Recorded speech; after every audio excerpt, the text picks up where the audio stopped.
Selfie. ये movie एक hero Vijay Kumar और उनके सबसे बड़े फैन ओम प्रकाश की कहानी होती है, पर फिर एकदम से सब कुछ बदल जाता है और उनका सबसे बड़ा फैन ही उनका दुश्मन बन जाता है। दरअसल पहले ओम प्रकाश विजय कुमार का बहुत बड़ा फैन होता है। वह उनकी सारी मूवी देखता है और अपने बच्चे को भी दिखाता है। ओम प्रकाश एक दिन अपने बेटे के स्कूल से छुट्टी मांगकर उसे विजय सर की मूवी दिखाने लेकर जाता है।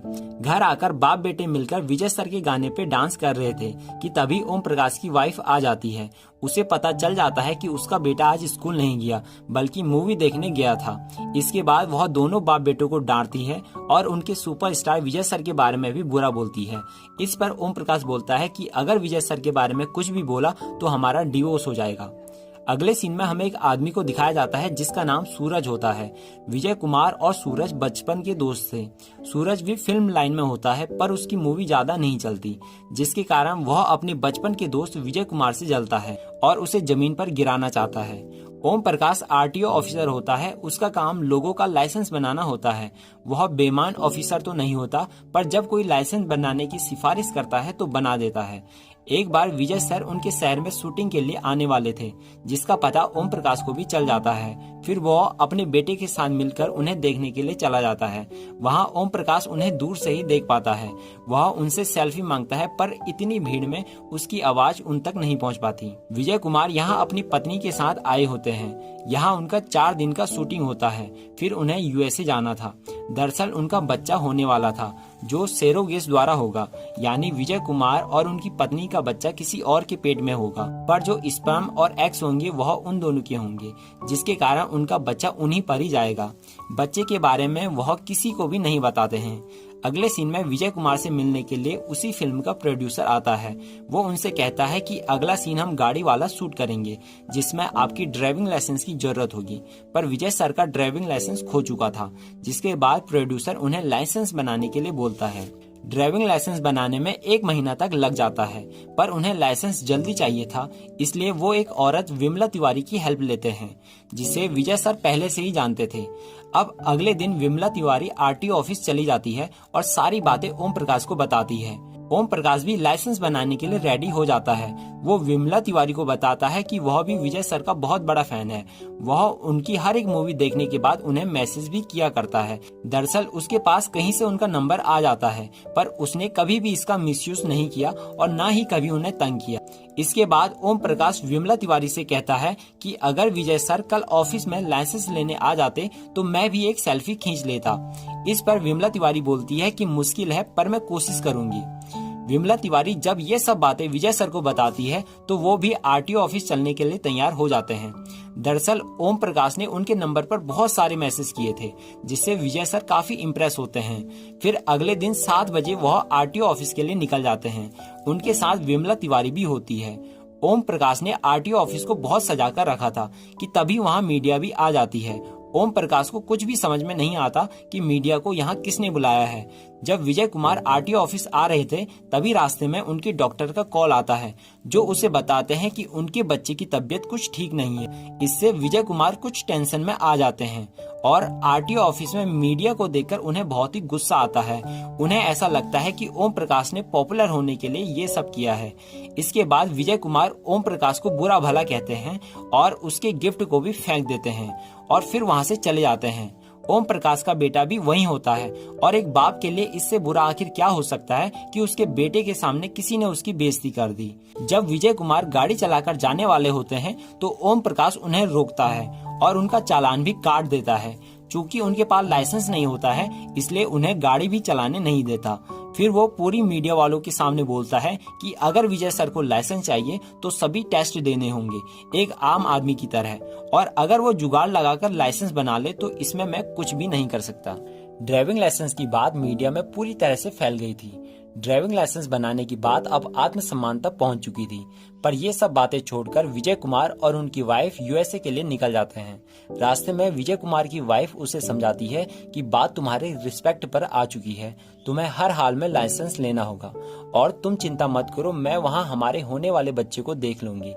इसके बाद विजय कुमार भी मान जाता है और यूएसए नहीं जाता, पर उसकी वाइफ को यूएसए जाना पड़ता है। इसके बाद हमें ओम प्रकाश को दिखाया जाता है जो नाइट में सो रखा होता है। तभी उनके घर के नीचे कुछ लोग आ जाते हैं जो उन पर पत्थर फेंकने पर लग जाते हैं, जिसमें एक पत्थर उनके बच्चे को भी लग जाता है। फिर वो उसे हॉस्पिटल लेकर जाते हैं। रास्ते में उनके लिए विजय कुमार का कॉल आता है। वो उन्हें धमकी जैसा देते हैं, जिसके बाद ओम प्रकाश को ऐसा लगता है कि ये हमला विजय कुमार ने ही कराया है। अगली सुबह ओम प्रकाश ये सारी बातें मीडिया को भी बता देता है, जिसके बाद पूरी मीडिया में विजय कुमार की बहुत निंदा होती है। ओम प्रकाश इस हमले का जिम्मेदार विजय कुमार को मानता है, इसलिए ओम प्रकाश जिस होटल में विजय सर रुके होते हैं उसके आगे धरने पर बैठ जाता है और पूरी जनता भी उसके समर्थन में आ जाती है। इसके बाद विजय कुमार होटल से बाहर आकर मीडिया को इंटरव्यू देते हैं और कहते हैं कि ओम प्रकाश के घर पर हमला मैंने नहीं कराया। समय बचाने के चक्कर में मैंने लाइसेंस बनाने की सिफारिश की, पर अब मैं आम आदमी की तरह लाइसेंस बनाऊंगा, और वो भी ओम प्रकाश जी से। इसके बाद मामला कुछ हद तक शांत होता है। अब कुछ ही दिन में विजय कुमार का टेस्ट होने वाला था, इसलिए वो आरटीओ की बुक पढ़ते हैं और ओम प्रकाश भी पढ़ता है ताकि हार्ड क्वेश्चन बना सके। फिर वो दिन भी आ जाता है जब दोनों का आमना सामना होता है। ये सब टीवी पे लाइव दिखाया जाता है। इसमें विजय कुमार से 10 प्रश्न पूछे जाते हैं।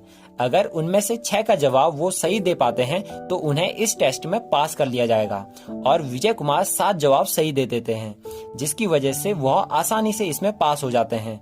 पर अभी भी उनके 2 टेस्ट बाकी होते हैं जो अगले दिन होने वाले होते हैं। अगले सीन में हमें ओम प्रकाश को दिखाया जाता है जो नाइट में घर जाता है और उसने बहुत ड्रिंक भी की होती है क्योंकि वह विजय सर से जीत नहीं पाया। उसका बेटा भी घर में रो रहा होता है क्योंकि उसे सभी लोग स्कूल में चिढ़ाते हैं कि उसके पापा हार गए। इसके बाद ओम प्रकाश अपने बेटे से बोलता है कि कल तेरे पापा जीतेंगे। अब जीतना उनके स्वाभिमान की बात हो जाती है। इधर विजय कुमार को पता चलता है कि 1-2 दिन में उनके बच्चे की डिलीवरी होने वाली है, जिसके बाद वो अपनी वाइफ से कहते हैं कि वो हर हाल में कल शाम तक यहाँ से निकल जाएंगे। अब अगले दिन ओम प्रकाश विजय सर को लाइन में खड़ा कर देता है, पर उनके फैन उन्हें आगे आने देते हैं। ओम प्रकाश हर हाल में चाहता है कि विजय सर किसी भी प्रकार से इसमें फेल हो जाए। पहले वो उनकी गाड़ी को रिजेक्ट कर देता है, फिर विजय कुमार कहीं से गाड़ी का जुगाड़ करते हैं और अच्छे से गाड़ी चलाकर टेस्ट को पूरा कर देते हैं, पर ओम प्रकाश उन्हें फेल कर देता है और 3 रीजन बताता है कि मैंने ऐसा क्यों किया। इसके बाद विजय सर उसे बताते हैं कि उन्होंने ऐसा क्यों किया और ओम प्रकाश को आरटीओ के नियम अच्छे से बताते हैं, जिसके बाद ओम प्रकाश को उन्हें पास करना पड़ता है। इसके बाद भी एक टेस्ट बचा होता है जो इसके बाद होने वाला था, पर ओम प्रकाश इंटरवल कर देता है। फिर उसे पता चलता है कि इन्होंने यूएसए जाना है, जिसके बाद वह कहता है कि ये टेस्ट कल होगा। इसके बाद विजय कुमार वो पन्ना फाड़ देते हैं जो टेस्ट उन्होंने पहले पास किए थे और लोगों से कहते हैं कि मैं आज के बाद गाड़ी कभी नहीं चलाऊंगा क्योंकि मेरा ड्राइविंग लाइसेंस नहीं बन पाया। इस पर ओम प्रकाश कहता है कि ऐसा भी क्या रखा है अमेरिका में, कल दे देते ड्राइविंग टेस्ट। इस पर विजय कुमार कहता है कि मैं और मेरी पत्नी सैरोगेट द्वारा पेरेंट्स बनने वाले हैं, जिसकी डिलीवरी 1-2 दिन में अमेरिका में हो जाएगी। मैंने सोचा कि आप लोगों को सीधा खुशखबरी दूंगा, पर इससे पहले ये सब हो गया। इसके बाद विजय कुमार वहां से गाड़ी में बैठकर निकल जाते हैं। उनके जाते ही उनके सारे फैन ओम प्रकाश को मारने के लिए रेलिंग तोड़कर निकल जाते हैं और ओम प्रकाश की जमकर पिटाई करते हैं। पर ये सब बातें जब विजय सर को पता चलती है तो वो गाड़ी से उतरकर ओम प्रकाश को बचाते हैं और उसे अपने साथ गाड़ी में बिठा देते हैं। यहाँ पर विजय कुमार ओम प्रकाश से सॉरी बोलते हैं और कहते हैं कि मुझे नहीं पता था कि मेरा ये सब कहने से लोग ऐसा कर देंगे। यहाँ पर ओम प्रकाश भी उनसे माफी मांगता है और कहता है कि उस दिन मीडिया वालों को उसने नहीं बुलाया। विजय सर भी कहते हैं कि आपके घर पर हमला उन्होंने नहीं कराया। ओम प्रकाश विजय सर को बताता है कि जब आप आरटीओ ऑफिस आए थे तो मैंने आपको एक गिफ्ट दिया था जिसे आपने फेंक दिया था, उसमें मैंने आपका ड्राइविंग लाइसेंस रखा था। यहाँ पर विजय सर को भी अपनी गलती का एहसास हो जाता है। ओम प्रकाश अपनी पत्नी और बच्चे को घर के बाहर बुलाता है। चूंकि विजय सर यूएसए जाने के लिए स्टेशन जा रहे थे, इसलिए वो भी स्टेशन तक चलने का बहाना बना देता है ताकि ज्यादा समय अपने विजय सर के साथ बिता सके। फिर विजय सर उनके बच्चों को भी गाड़ी में बैठा देते हैं। अब ओम प्रकाश विजय सर से ड्राइविंग न छोड़ने के लिए कहते हैं, जिसके लिए वो भी मान जाते हैं। फिर सभी मिलकर एक ग्रुप फोटो खींचते हैं। इसके बाद तभी विजय सर के लिए पुलिस का कॉल आता है, जिसके बाद हमें पता चलता है कि ओम प्रकाश के घर पर पत्थर विजय सर के बचपन के दोस्त सूरज ने फिकवाए थे ताकि उन्हें वो बदनाम कर सके। और ये भी पता चल जाता है कि उस दिन मीडिया को ओम प्रकाश ने नहीं बल्कि विमला तिवारी ने बुलाया था। इसके बाद हमें ओम प्रकाश को दिखाया जाता है जो ड्राइविंग लाइसेंस विजय सर को दे देता है। उसने इसे उस दिन से संभाल के रखा था और एक सच्चे फैन होने का फर्ज पूरा करता है। और इसी के साथ मूवी की एंडिंग होती है। दोस्तों, मैंने पूरी कोशिश की है कि आपको मूवी अच्छे से समझा पाऊं। अगर आपको मूवी एक्सप्लेनेशन थोड़ी भी अच्छी लगी हो तो प्लीज वीडियो को एक लाइक और चैनल को सब्सक्राइब जरूर करें। मिलते हैं किसी नए धमाकेदार वीडियो के साथ, तब तक के लिए बाय बाय।